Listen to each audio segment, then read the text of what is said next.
It started like any other restless summer night. The kind where the air feels thick and still, as if the sky is holding its breath. Michael Carter sat in his small, dimly lit living room, half listening to the static hum of a weather report while finishing up a project on his laptop. The voice on the radio crackled louder than usual. A severe thunderstorm warning had been issued for their area. Nothing unusual for Illinois in July. Still, something about the way the wind rattled the window panes made Michael glance outside. The sky was bruised purple and gray, roiling with fat clouds that churned without rain. The neighborhood was quiet. Too quiet. Most of his neighbors had already turned off their porch lights. He lived in a rented one-story house at the edge of the subdivision, with nothing behind him but a narrow line of trees and an empty lot. He stretched, cracked his neck, and returned to the screen, zoning back in. Then the lights flickered. Then again. And then the entire house dropped into darkness with a loud click, as if someone had thrown the breaker switch. Michael sighed, more annoyed than anything. He reached for his phone to turn on the flashlight, but it buzzed in his hand before he could. A weather alert. Tornado watch. High winds. Stay indoors. Avoid windows. Thunder cracked sharply overhead, loud enough to shake something loose in the attic. He jumped a little, then shook his head and laughed to himself. It was just weather. No big deal. He lit one of the emergency candles from the kitchen drawer and placed it on the coffee table. Shadows bloomed and stretched across the room. Just as he was about to sit back down, he heard it. Footsteps. Slow, deliberate, and heavy. Coming from the front porch. He froze, candle flickering in his hand. No knock. No voice. Just the sound of wet shoes on wood. His heart pounded. He tiptoed toward the window, parting the curtain with 2 fingers. Nothing. The porch was empty. But his eyes caught something strange. Across the street, right near the street lamp, was a shape. A person maybe. Just standing there, unmoving in the drizzle. He squinted. The rain hadn't even started yet, but the figure looked soaked. Head tilted downward. Facing his house. Michael stepped away from the window. The power outage. The footsteps. The silent stranger.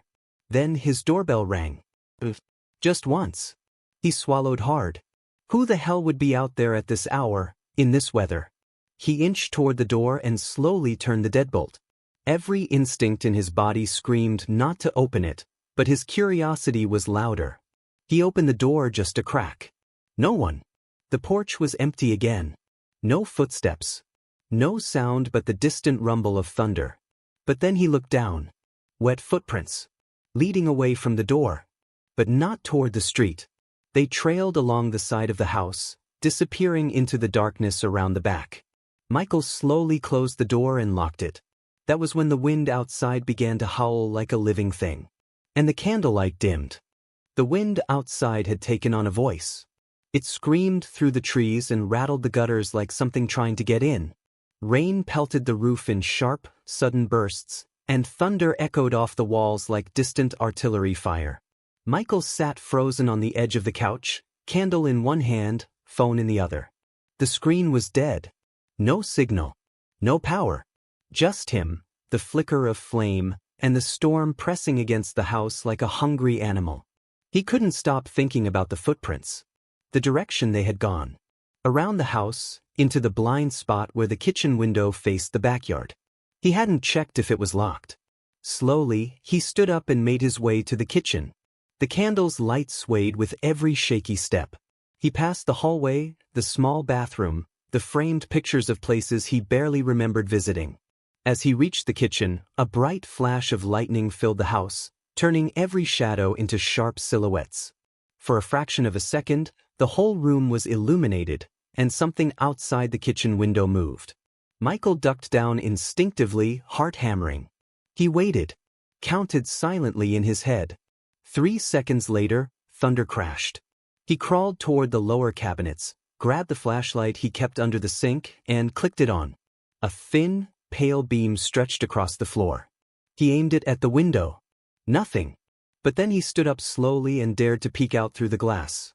That's when he saw it. Across the street, where the figure had been before, now stood something else. Closer. At the edge of his front yard. Not moving. Not blinking.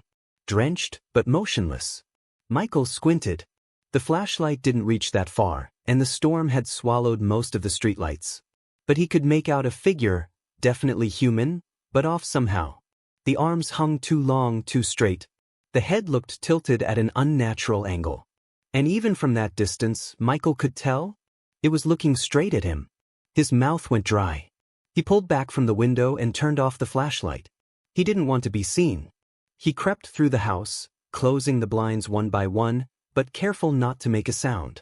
Then, just as he reached the living room again, he heard something else. The creak of wood. Like weight shifting.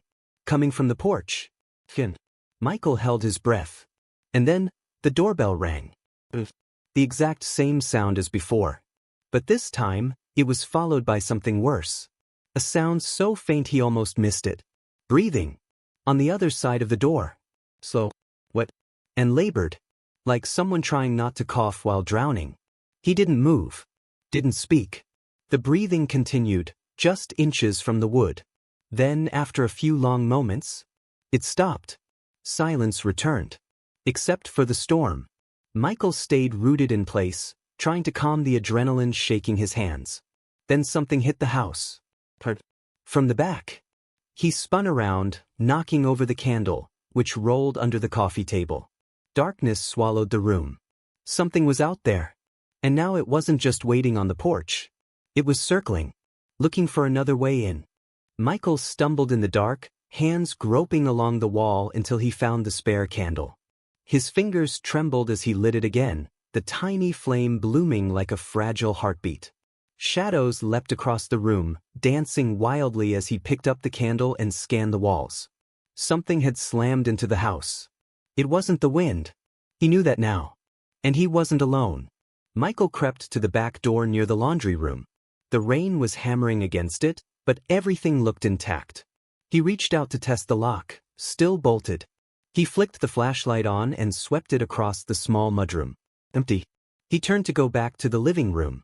And that's when he heard it. Knocking. But not from the front door. This was different. It was softer. Closer. He stood still, trying to place the sound. It came again, 3 slow knocks. Followed by a pause. Then 2 more. Like a rhythm. Or a signal. It was coming from the basement door. The one that led downstairs to a space he barely used. The landlord had said it was for storage. Michael hadn't been down there since he moved in 4 months ago. It always felt off. Damp. Cold. Like it belonged to the house more than to him. He approached the door, candle held high. The handle gleamed slightly in the flickering light. He leaned in. Silence. He reached for the knob, then froze as a single, dragging sound came from the other side. Like something heavy being pulled across the concrete floor. Then, the knocking resumed, louder this time. Michael's breath caught in his throat. He stepped back, heart thudding in his ears. He didn't want to open that door. Every part of his brain screamed don't. But something was down there. And it knew he was listening. He grabbed a knife from the kitchen counter and returned to the door. He put the candle on the floor, freeing both hands. His fingers closed around the doorknob. It was ice cold. He turned it slowly, wincing at the click of the lock. The door creaked open an inch. The smell hit him first. Wet. Like rotting wood and standing water. He aimed the flashlight down into the darkness. The beam barely reached the bottom. Nothing moved. The air was still. Then something whispered his name. Michael. He froze. It came from the bottom of the stairs. Quiet, raspy, soaked in static like it was being choked through water. Then a second voice joined it. Michael. This time from beneath the staircase. He slammed the door shut and locked it with shaking hands. Shoved a chair under the knob. Backed away. Thunder roared again, shaking the windows. And then, silence. The voices were gone. But he couldn't shake the feeling that something had started climbing those basement stairs. And it wasn't going to stop. Michael didn't sleep. He sat in the corner of the living room with the kitchen knife in one hand and the dying flashlight in the other, watching the basement door like it might burst open at any second. The storm raged on outside, but the sounds inside the house had changed. No more knocking. No more voices. Just waiting. The wind howled, rattling the windows like angry fists, but the house itself had gone still. Too still. Every time he blinked, he imagined hearing footsteps behind the walls, or breathing just beyond the locked door. His candle had burned down to a nub. The wax dripped across the coffee table in slow trails, hardened like frozen tears. Suddenly, the lights flickered. Twice. Then, with a loud hum, they came back on. Every bulb in the house lit up at once. The hum of the refrigerator kicked in. The air conditioning roared to life. For one dizzy moment, it felt normal again. Michael stood, knees stiff and aching. He reached for his phone, still no signal. But the charger light blinked on. He looked around. Everything looked the same. Table. Wall art. Except the mirror. The hallway mirror beside the front door was fogged over, like someone had breathed on it. He walked toward it slowly, step by cautious step. The glass was cloudy, blurred, but something about the reflection was wrong. The hallway behind him looked empty in the mirror. But when he turned around, there was something standing in the hallway. A man-shaped figure. Soaking wet. Hair matted to its scalp. Arms slack at its sides. But when Michael spun back to look directly, the hallway was empty again. He stared back at the mirror. This time, it was clearer. The thing was behind him, close enough to touch. Its mouth was twisted open, like it was mid-scream, but no sound came out. Michael spun again. Nothing. His hands trembled as he backed away from the mirror. The lights flickered again. Then he heard it. The basement door creaked. Not violently. Just enough. He turned toward it slowly. The chair he had shoved under the doorknob was moved. Not knocked over. Not broken. Just neatly placed off to the side. And the door was open. Just a crack. A narrow, dark slit, wide enough to see that the light down there was still off. From deep below, something let out a low, gurgling breath. Michael's legs refused to move. He watched, helpless, as the door slowly began to open wider, inch by inch. Then, from inside the basement, he heard it again. That voice. Michael, come see. It wasn't a question. It was a command. Michael backed away from the basement door, heart thundering against his ribs. The house lights dimmed again, just slightly, but enough to make every shadow in the hallway stretch and twitch like living things. He couldn't take his eyes off the basement door. It was wide open now. The staircase below yawned into blackness, untouched by any light. And the voice that had just whispered his name, low and wet like breath through a drain, still echoed in his mind. He considered running. But to where? Outside, the storm was still in full force. Rain lashed the windows. Lightning flashed every few seconds, revealing a yard that looked more like a flooded swamp than a way out. And what if that thing wasn't alone? Michael decided to do something reckless. He stepped toward the basement door and slammed it shut. Then locked it, bolted it, wedged the chair back underneath. He didn't want to see what was down there. He didn't need to. But as he turned to leave, something changed.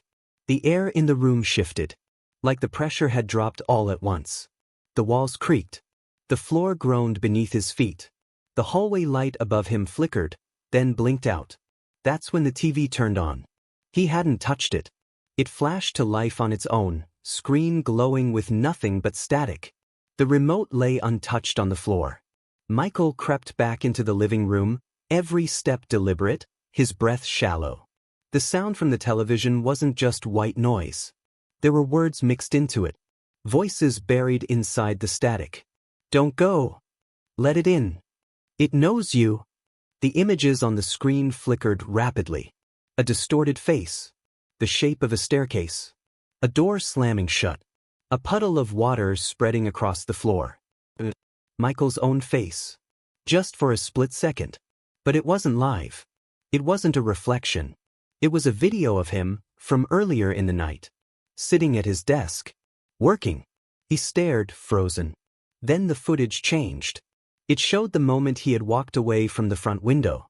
But behind him, clear as day, the soaking wet figure was standing outside, staring in through the glass. Michael's stomach dropped. That wasn't just something following him. It had been watching. Recording. And now it was inside. The lights cut out again. The TV went black. In the darkness, he heard water dripping. Not from the roof. From inside the house. And it was getting closer. Drip. Drip. Drip. Michael turned slowly toward the hallway, the sound unmistakable now, wet footsteps, dragging across the hardwood floor, slapping softly with each step. He held his breath, knife still in hand, eyes straining in the dark. There was no light. No moonlight. No candle. No static glow. Just the faint, rhythmic squish of something walking across his floor, leaving puddles behind. The sound grew louder. Closer. Then it stopped. Right outside the living room entrance. Michael didn't move. He could hear his own heartbeat in his ears. He wanted to run, to scream, to do anything, but fear had glued him in place. Then a voice, low and hoarse, whispered from the doorway. "Why did you open the door, Michael?" He gripped the knife tighter, backing into the far wall. No response. He couldn't respond. Because there was no one there. Just the sound. And the voice. And then something crossed into the room. He didn't see it at first. Just the sound of water dripping from its clothes. Then, a glint of light caught the edge of something's slick skin. Wrinkled. Like it had been soaked for days. A figure moved slowly into the center of the room. Not quite walking. Not quite crawling.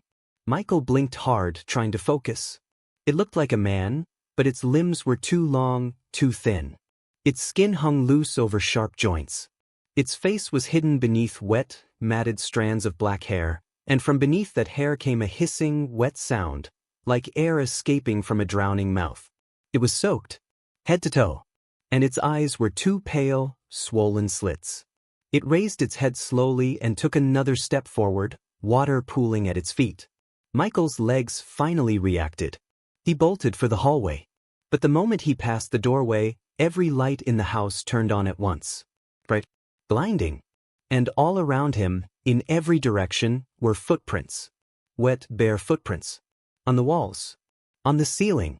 Trailing in every direction. They weren't just from one person. There had been more. Michael ran to the front door. Unlocked it. Yanked it open. But outside was nothing. No street. No rain. No storm. Just darkness. Like the world itself had vanished. And then, from behind him, the front door slammed shut. Michael spun around and lunged for the door handle. But he twisted it. Yanked it. Nothing. The deadbolt was jammed tight, and the chain, he hadn't even touched the chain, was looped across the frame. He hadn't put it there. He was sure of that. Then he saw the mirror again. The one by the door. Except now it was cracked. Long, jagged lines spread across the glass like spiderwebs, and behind his reflection, something moved.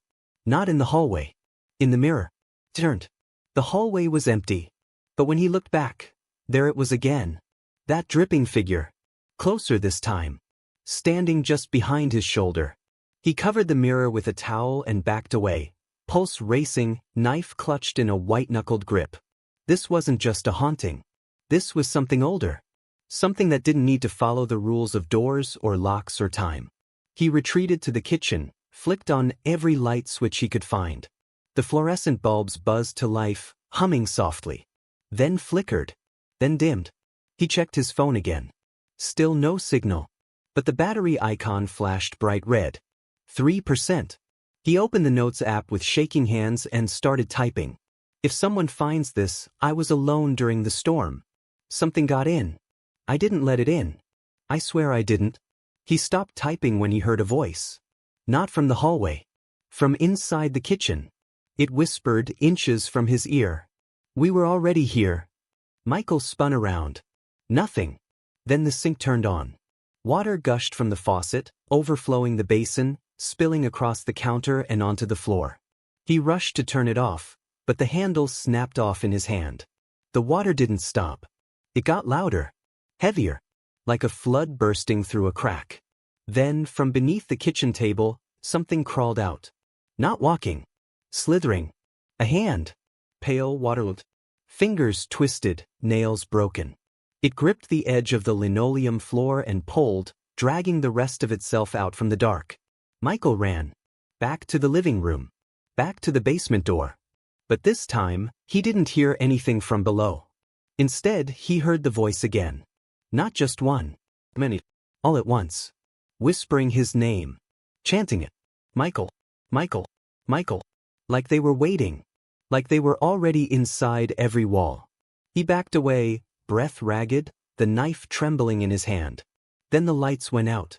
And in the dark, the house breathed. The house groaned like something alive, stretching after a long sleep. Michael stood frozen in the center of the living room, unable to tell where the whispering was coming from anymore. The voices melted into each other, echoing in the walls, the vents, the ceiling. The smell of wet rot filled the air, mold, mildew, and something else, like stagnant river water. Then he heard a creak beneath his feet. He looked down. The hardwood floor was warping, swelling up in soft waves. Water was seeping through the cracks, dark and foul, bubbling between the planks like the house itself was bleeding. Michael backed toward the staircase, but the walls were closing in. Not physically, but the sound, the air, the pressure, everything was shrinking. Tighter. Closer. Another creak. And then a plank of wood snapped. His foot went straight through it, plunging into something cold and viscous. Not just water. Sludge. He yanked his leg out, heart slamming in his chest. His pant leg was soaked black, something thick clinging to his skin. He turned toward the front window, desperate to see the street, a neighbor's porch light, anything. But the outside was still gone. No lights. No trees. No road. Just fog, curling against the glass like breath from a corpse. Michael stumbled into the hallway, trailing footprints behind him. The whispering grew louder again. Not voices now, but something worse. Sobbing. From the basement. From behind the walls.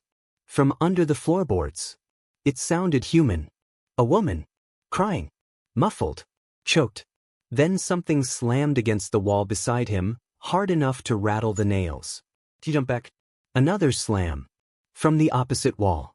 Then a long dragging sound, running the length of the hallway ceiling like fingernails across beams. The sobbing stopped. In its place came a sound he would never forget. Gurgling. What? Laughing. Michael screamed and threw the knife down.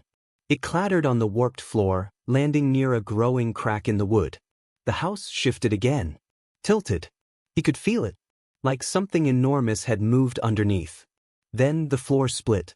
Water exploded upward from beneath the house, smashing through wood and nails, sending splinters flying. Michael was thrown backward against the wall. He coughed, choking on the stench. The room was flooding. Not just from the basement, from beneath the entire house. And with it, rising slowly from the dark pool of water in the center of his living room, was the same figure he had seen in the mirror.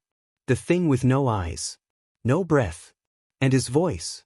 It opened its mouth and whispered again. "We're here now." Michael scrambled to his feet as water surged up around him, already ankle-deep and rising fast. The whole house tilted again, groaning like an old ship taking on water. The drywall cracked. Plaster rained from the ceiling. Every surface dripped. The figure stood silently in the middle of the room, half submerged, head tilted sideways, its soaked skin shining like slick rubber. From the pool around it, more shapes began to surface. Dozens. Long limbs. Slack jaws. Milky eyes. They rose without sound. Some crawled. Some slithered. Some floated like corpses caught in an invisible current. Michael ran for the stairs. He didn't think. Didn't breathe. He just ran. But the moment his foot hit the first step, something grabbed his ankle. He screamed, kicked, twisted his leg violently, and it let go. He didn't look back. He bolted up the stairs 2 at a time, slipping, catching himself on the banister. Behind him, he could hear the sound of soaked flesh dragging across the wood, the splash of feet behind him, hands slapping the walls. He reached the second floor, slammed the bedroom door, locked it, and shoved a dresser in front of it. Then silence. Water pooled under the door. The knob turned, slowly, but didn't budge. For now. Michael backed away. His clothes were soaked. His skin burned. His phone, still in his pocket, buzzed one last time. 1%. The screen lit up. A new message appeared, though he had no service. "It's always been us." Then the screen went dark. He dropped the phone. The bedroom lights began to flicker again, dimmer now, like a dying pulse. He turned toward the window, hoping, praying, to see something beyond the fog. And this time he did. Figures. Hundreds of them. Standing silently in the yard. Some had faces. Some didn't. Some were nothing but dripping outlines, shuddering slightly as if caught in some unseen current. All staring at him. One of them stepped closer to the house and raised a hand. It matched Michael's exactly, same scar on the knuckle. Same chewed fingernail. It raised its hand and waved. Michael staggered backward. From behind him, the closet door creaked. It had been closed. Now it was opening slowly. And from the dark space inside, something whispered, not a scream this time, but something far more terrifying. "You let them in, Michael. We watched you do it." And from inside the closet, a hand reached out. Michael stumbled back, heart pounding so hard it felt like it would burst through his chest. The hand from the closet crept forward, pale, dripping, and impossibly cold-looking. He grabbed the dresser and slammed it shut, holding his breath as the heavy wood rattled beneath his grip. The sobbing returned, soft, distant at first, then rising to a haunting wail that filled the entire room. He pressed himself against the far wall, sliding down to the floor, clutching his knife like a lifeline. Outside, lightning flashed violently, illuminating the room in harsh, jagged bursts. With each flash, Michael could see the figures pressed against the window, the drowned ones, waiting, watching. The house shook violently, groaning as if struggling against some invisible force. Then the basement door slammed open downstairs. The sound echoed through the house like a gunshot. Michael forced himself up, eyes wild, desperate for escape. He ran to the bedroom window and yanked it open. The storm outside was relentless. Rain fell in sheets. Wind screamed through the trees. The yard was a flooded wasteland. The drowned ones outside reached out, their waterlogged hands pressing against the glass. Michael climbed out into the storm, the cold rain instantly soaking through his clothes. He didn't look back. Running blindly into the dark, flooded street, he heard the voices whispering behind him, following. "Michael! Michael!" But the storm swallowed them whole. He kept running. The rain beat down harder. The thunder cracked louder. Lightning lit his path. Michael disappeared into the endless night, chased by a storm that had been waiting for him all along. And somewhere, in the depths of that flooded house, the voices whispered on.